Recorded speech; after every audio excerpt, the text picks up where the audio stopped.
Okay. Are these sustainable cities self-sufficient in food and materials as well as energy and apparently water? How sustainable can a city be if it requires any imports for its basic needs? Hello? I guess that question might have been aimed for me. Actually, the objective is for cities to be completely sustainable. Did you write that? Yeah. Yeah.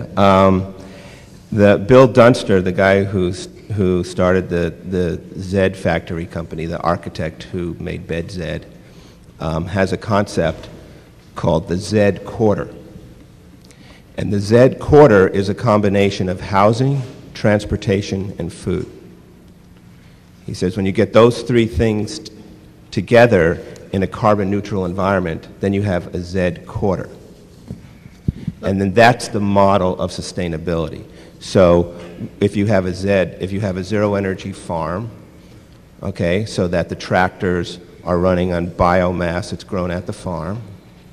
If the transportation, you have an electronic vehicle or something like that taking the food from the farm to the housing project, is zero energy, and then you have the housing development itself is zero energy. Now you have a Zed quarter. And that, in Bill Dunster's philosophy, is the first sort of building block of real sustainability. Let me disagree a little bit with not with the idea, but with the implication.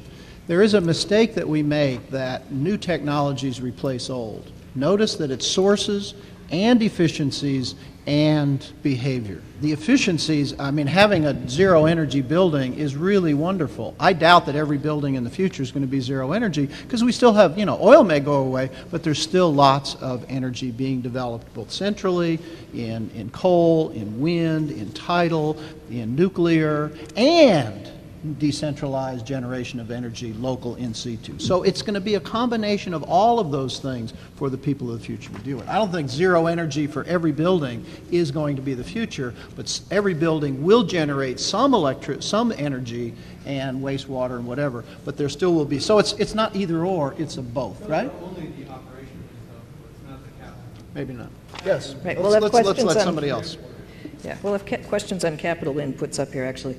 But a corollary, how will Houston feed itself in the future? Well, Texas is an agricultural state. Now, the question again of is all the food going to be locally produced? No.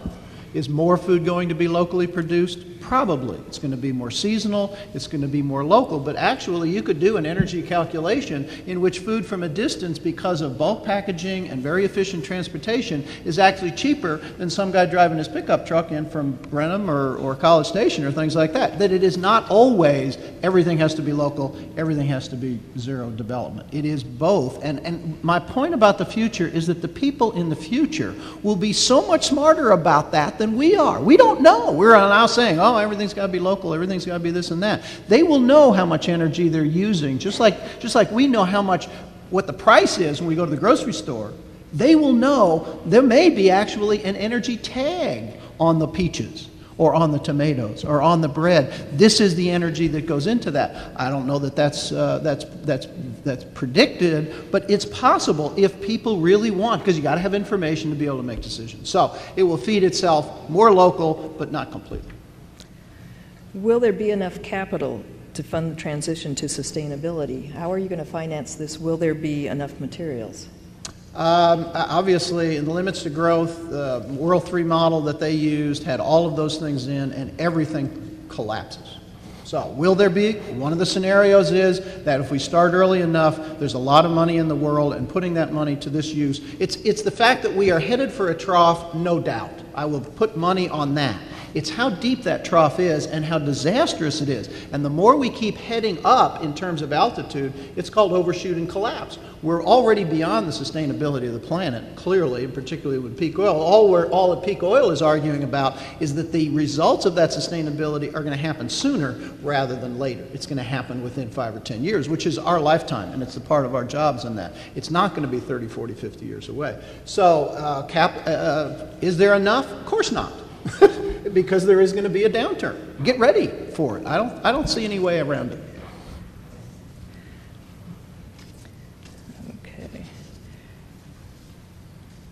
Seth, Shakespeare said our problems lie not in the stars, but in our minds. Can you call anything sustainable if population keeps growing exponentially? And there are other population questions up here as well. Oh, no, absolutely not.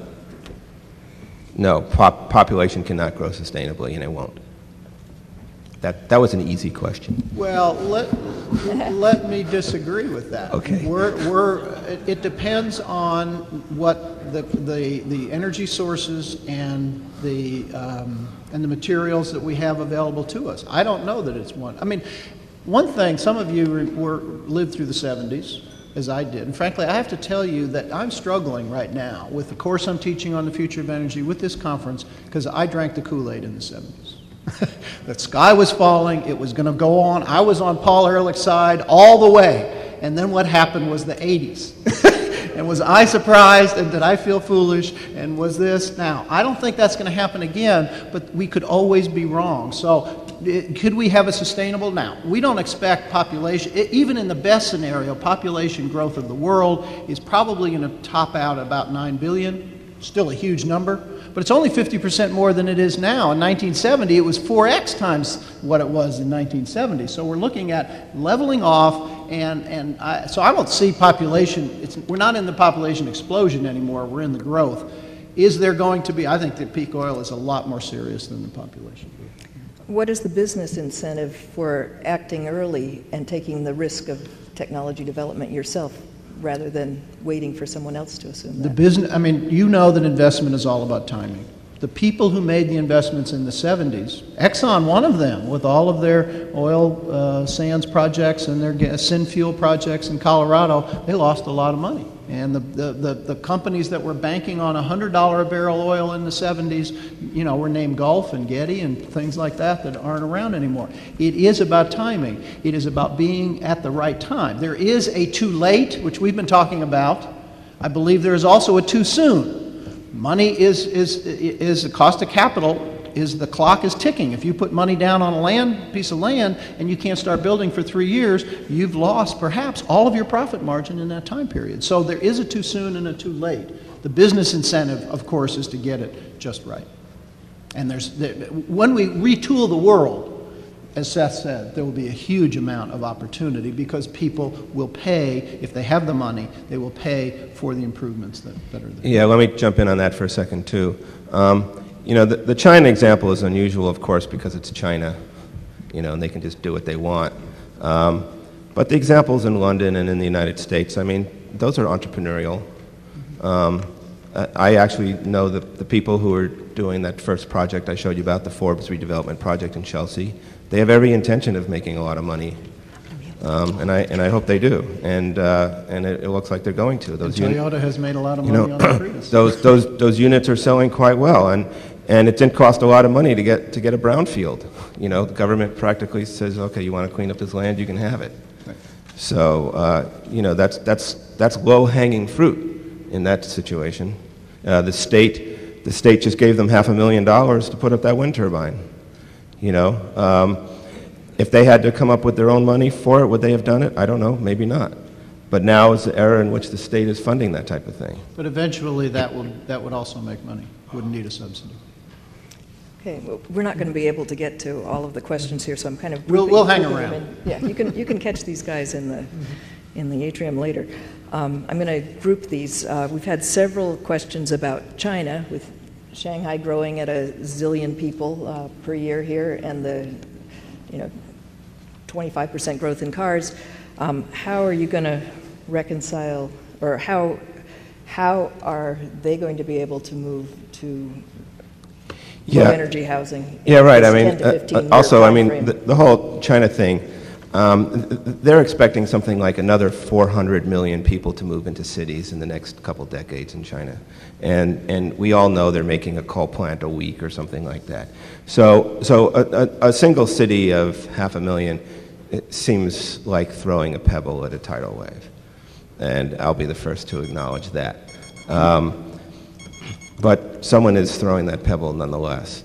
And I did want to say that's not the only one. They're actually planning 6 more cities like that. That British engineering firm Arup is part of the plan.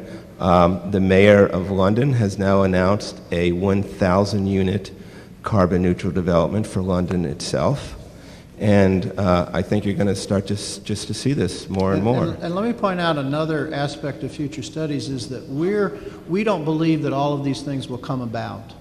But waiting for them to come about is too long. So we're not afraid to say, hey, there's this development. Maybe it won't amount to anything, but let's talk about it. Let's think about it. Let's look at these pictures. They may be completely outside the realm of feasibility, but it doesn't hurt to think about them. It doesn't hurt to talk about them. We're not going to embarrass ourselves in that way. And I'd like to make just one more statement before closing, and that is that really the objective of this session that I proposed and that Peter and I are doing is really just to start a conversation. So my objective tonight, this afternoon, was not at all to tell you what the future is going to be like, but just to maybe give you some seeds to get the conversation going. And what we'd really love to happen is to have you go to that Google group and just start having this conversation. Because I can learn from all of you, of course. With that,